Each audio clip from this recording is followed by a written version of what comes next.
stiže vam 18. košarica. Ovo je mini, a ovo je maxi. I sad ćemo ju složiti. Prvo ide jedan klasik Gruntekove košarice, luk, još malo lukeca. Onda ide zvijezda ove košarice, po prvi puta batat. S obzirom da nam se bliže bučijada, u košaricu nam ide i buča. Kao prava jesenska poslastica. Što još imamo? Tikvica.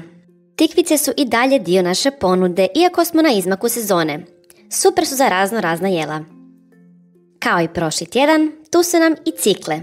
Njih smo stvarno jedva čekali. I još malo cikle. Imamo i patliđan. Još ga malo iskoristite za kasno ljetne recepte. Kelj. Imamo i mlade glavice kelja koje su sad neke pristojne veličine. Tu su zavariva, faširance, polpete. O, još jedan patliđan. Uz to imamo i mrkvicu, uvijek zdrava, za zdravlje očiju, beta-karoten, koža, sve nešto super.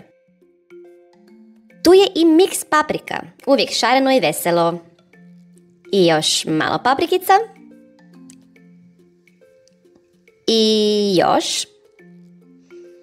I još. I na kraju naše salatice.